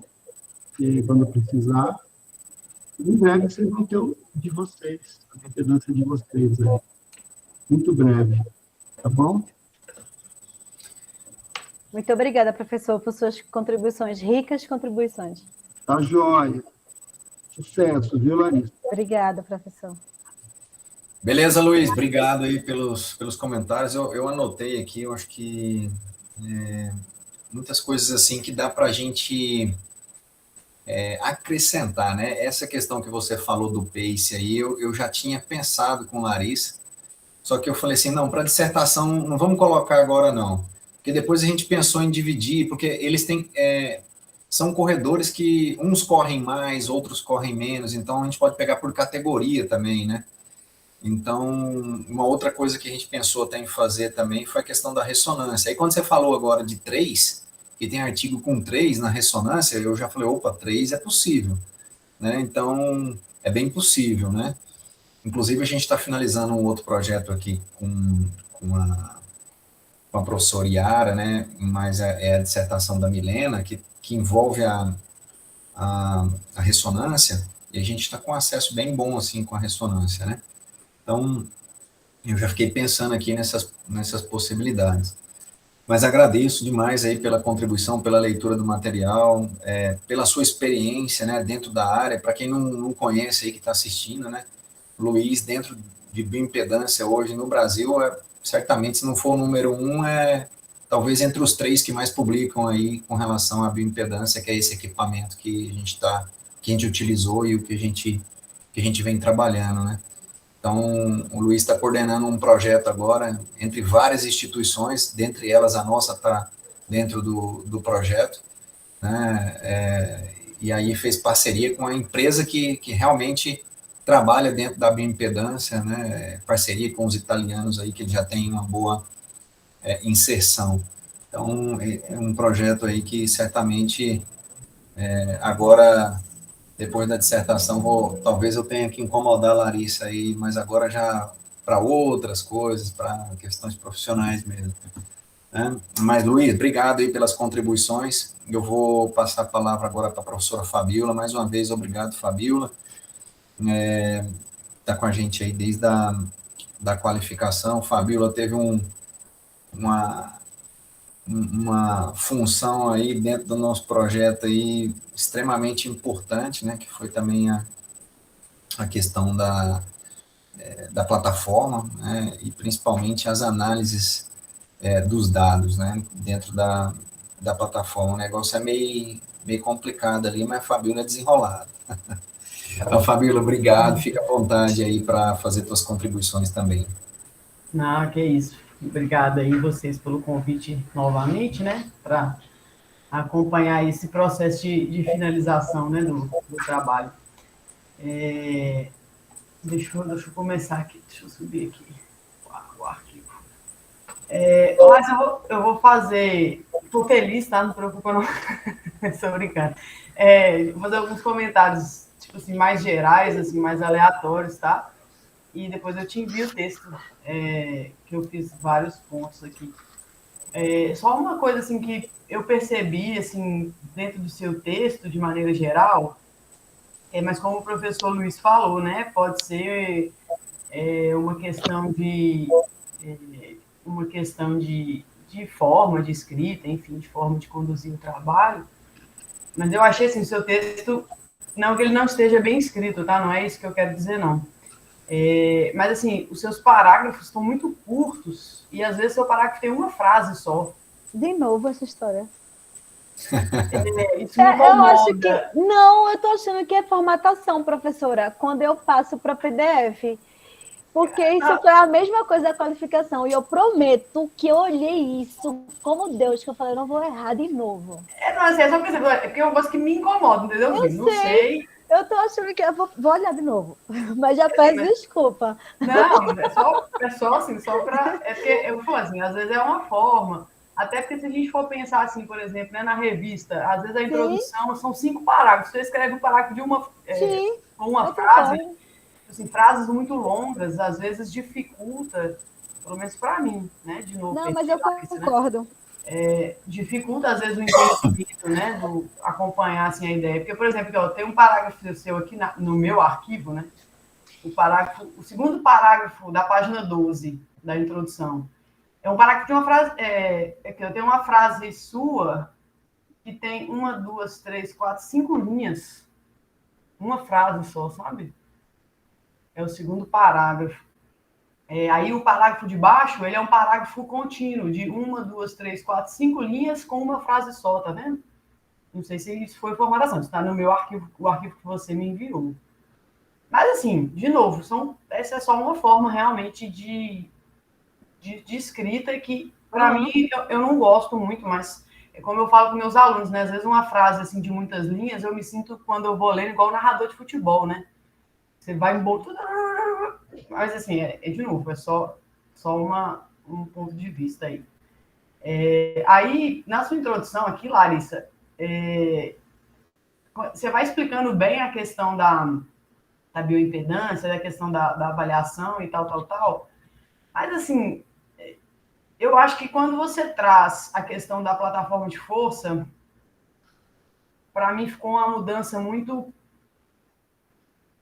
brusca, porque você não explica esse método da mesma forma que você explica a bioimpedância, certo? Então, assim, mostra que você realmente não está confiante nesse método, dá essa sensação. Não, na verdade, eu tive dificuldade nessa escrita de fazer essa relação e com base nos artigos, né? Aqueles artigos que a gente tem de mesa, eles me dão, tipo, o norte da plataforma, do que é e tal, e a vivência que eu tive com ela. Então, eu tentei conduzir com as minhas palavras, mas, assim, não é insegurança quanto, de fato, ao tema, porque durante a minha apresentação oral, eu acredito que deu para perceber que, assim, eu tive uma familiaridade com ela, porque eu vivi ela. Mas eu acredito que eu tive dificuldade, realmente, de construir esse texto, sabe, assim, de fazer essa relação. Inclusive, eu comentava isso com o professor, eu tenho essa dificuldade Sim, foi uma dificuldade minha, confesso. Não, é só porque assim, você vai falando muito da questão da importância da avaliação física, pensando fisiológica, né? E aí, quando você traz para essa avaliação física capacidades físicas, aí eu achei que deu uma escorregada. Mas é só realmente corrigir aqui. E aí, assim, por azar, ou enfim, né, por sorte, você usa bem os artigos do meu orientador, né? Que Menzel foi meu orientador, mestrado e doutorado. Esse artigo de 2008, para mim, você tem que tirar ele do seu trabalho, tá? Tanto na introdução quanto na discussão. Porque o objetivo dele não é isso que você está tentando relacionar, sabe? E aí, assim, se você pegar um revisor que conhece muito o trabalho dele, ele vai te bater muito nisso, sabe? Então, assim, eu sugiro que você tire. Existem, até Menzel mesmo, né? Até ele tem outros trabalhos que fazem essa relação da força com o sprint, da força com a corrida. Esse, especificamente, que você citou, não faz. Ele até faz a relação do sprint ali, mas muito mais da questão da simetria de força do que da força. Sim, mas eu expliquei. Ainda assim que ele avaliou a simetria de força, né? E ele traz uma conclusão com relação à execução, de fato, por isso que ele não teve tanto sucesso. Mas eu decidi colocar ele justamente porque, assim, ele foi uma base de referência minha de estudo, e eu acredito que esse de 2008, se não me engano, é um dos primeiros que ele começou a fazer isso, e depois, tipo, ele teve os outros. Então, assim, pensando no referencial teórico inicial que embasou a construção, né, se é que eu posso falar assim, eu optei por colocar ele, mas irei fazer essa revisão e buscar... Eu sugiro, por exemplo, para falar de salto especificamente, é um artigo mais antigo, eu acho que eu até cheguei a te mandar, e não lembro, mas se eu não mandei, eu te mando depois, que é o cara que explica a análise do salto na plataforma de força. Lintorne, se não me engano, é de artigo de 2001. Mas ele é a base realmente para a análise da plataforma de força, principalmente pensando no salto. Então, talvez para trazer essa questão da plataforma, da análise da força e tal, ele seja uma melhor referência para trazer, sobre isso. Então, eu sugiro você tirar a Menzel, tanto da sua introdução quanto da sua discussão. Tá? Principalmente porque na introdução você faz uma relação dele na explicação da corrida, sabe? Não acho que... E realmente porque eu trouxe alguns parâmetros, mas de fato ele pesquisou jogador de futebol. Não é nem questão pelo público específico, não. Eu acho que o público são atletas, né? Talvez profissionais, mas eu acho que é só porque realmente o foco do trabalho dele é muito mais na diferença entre membros do que na capacidade mesmo de produção de força. Consegui entender.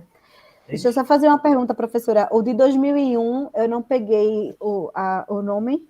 Eu te mando, pode deixar que eu te mando. Tudo bem, tá. Muito obrigada. Talvez ele vai ser um artigo bom para você usar aí depois nessa parte da questão da plataforma.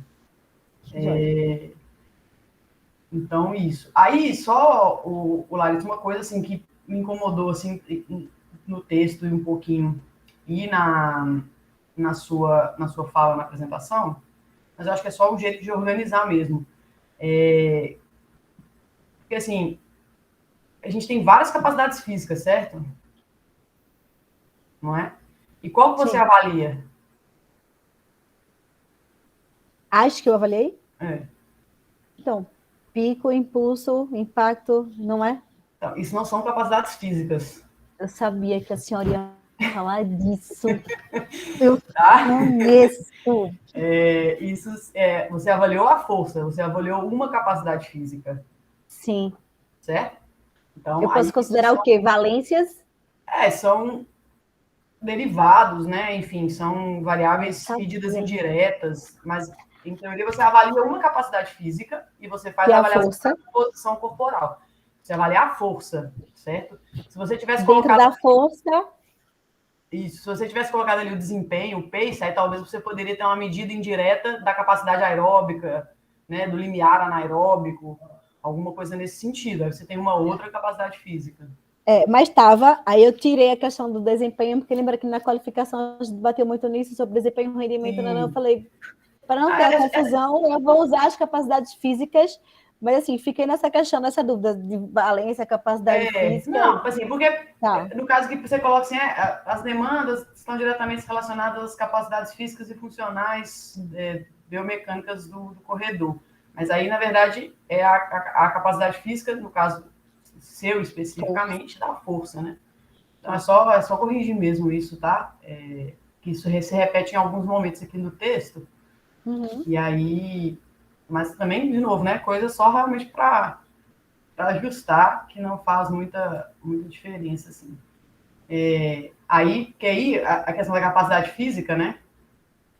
Ela entra no seu objetivo, que você coloca analisar a influência do ângulo de fase na massa muscular e qual a repercussão nas capacidades físicas através do salto. O salto só mede força, certo? Tá.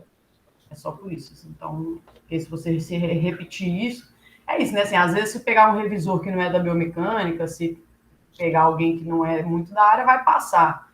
Mas aí, para a gente ser mais certinho possível, né? Fica melhor. Aí eu senti falta das suas hipóteses, mas eu vi que depois você colocou no final da revisão, né? Em teoria, você vai trazendo. Mas eu acho que dentro do padrão...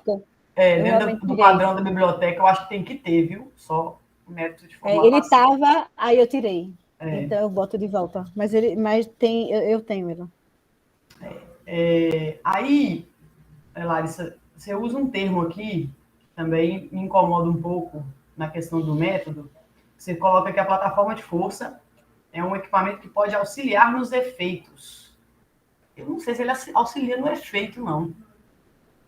Efeito de? Você coloca assim, que estou lendo o que você colocou aqui. A plataforma de força é um equipamento que pode auxiliar nos efeitos da conveniente à modalidade. Eu não sei se ela auxilia no efeito, não. Ela avalia o efeito, ela não auxilia, né? E para mim, auxilia gera uma demanda que a plataforma não te dá, né? Ela vai só avaliar e aí você, com base nisso, que vai organizar o seu treino, enfim, né? Os seus ajustes, né? Então, ela auxilia na avaliação, aí pode ser, mas não no efeito propriamente dito. Mas isso é coisa de português também, né? Igual o professor falou. Às vezes são coisas que vão meio passando, assim. Na parte da Bia, Larissa, não vou nem falar, não, porque o professor Luiz é muito melhor do que eu nessa área, né? Aí uma coisa que eu senti falta é uma pergunta. Não tem muito trabalho que relaciona o BIA, o ângulo de fases, com o movimento, assim, com qualidade de movimento, porque assim, dos que você citou aqui, acho que 2 ou 3 só que tinham realmente avaliação, né, da capacidade de produção, da qualidade de movimento. Aí eu fiquei na dúvida se não tinha ou se você realmente focou na estrutura porque eu foquei na minha população, né? Então, assim, eu tentei buscar atletas ou esportistas de diversas modalidades. Nessa questão de movimento, capacidade funcional, qualidade muscular, tem muito na área de idoso também. Mas aí foge tanto muito da sua... Então, foi por isso que eu não trouxe. Assim, eu tenho um aporte de referencial teórico, professora, bem extenso realmente, assim, a pastinha, no caso que eu estou falando, né, de estudo. Então, de fato, tem muita coisa. Ângulo de fase, realmente, como o professor Luiz Gobo falou, é um assunto realmente em ascensão, mas, assim, do ponto de vista peculiar ao nosso estudo, trazendo a nossa população, sabe assim, tem pouco suporte ainda. E aí, se eu for, que foi a mesma história lá da Biva dele, né? Se eu for trazer todas as informações para estratificar no que eu quero, eu acreditei, na verdade, que eu iria trazer um trabalho extenso, cansativo na leitura e que não ia trazer, tipo assim, muita diferença para, de fato, a nossa conclusão ou realmente os nossos resultados. Não, tranquilo, é só porque eu fiquei curiosa mesmo, porque eu fui vendo, assim, enquanto eu fui lendo, né, enquanto o professor Luiz foi falando, eu fui olhando de novo aqui o seu quadro, e realmente eu senti falta muito nisso, assim, dessa relação, né, até também, talvez, para te ajudar a explicar os seus resultados, né. Mas aí é isso, você focou no público, né, aí no público realmente não tem, né, só teria aquele que faz a relação, né, da corrida da velocidade. Isso. Mas aí tranquilo, é só realmente uma questão de curiosidade mesmo. Aí, Larissa, na sua revisão da biomecânica da corrida, eu acho talvez que se você juntar esse tópico com o de baixo, focando na análise da força na corrida, seja melhor. Porque você tem um tópico de treinamento de força em corredores, em massa muscular, você nem fala de treinamento, né? Você não nem cita essa informação. Para mim, esse tópico não faz sentido, sabe? Assim, eu entendo É que eu quis trazer a massa muscular, né? Nesse assim, sentido. Porque você não usa treinamento, você nem tem essa informação assim, você não cita, pelo menos, você deve ter que se o treinador treina ou não, né? Se o corredor treina ou não.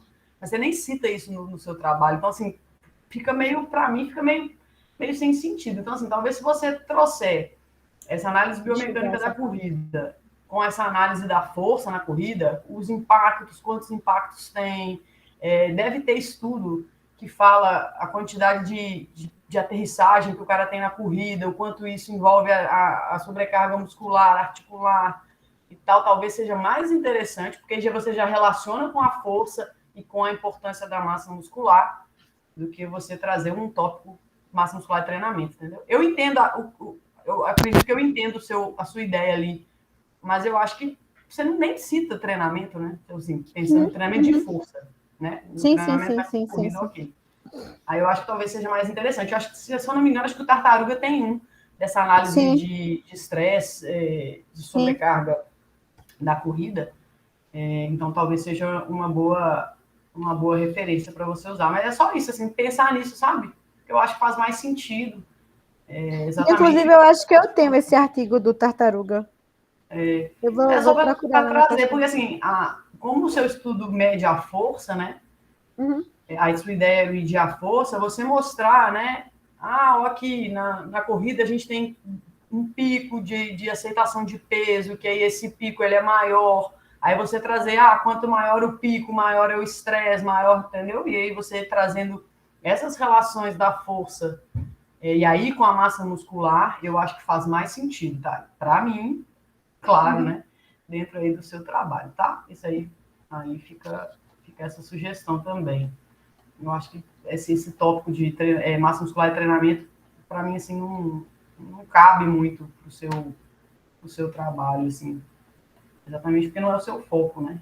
Você não comparou o cara que treina ou não, então eu não vejo muito sentido, assim. Aí nos métodos concordo com o professor Luiz, questão do cálculo amostral, né? Você tem que colocar lá o cálculo. Eu acho que faltou aqui para a gente ver se você atendeu ou não a esse critério.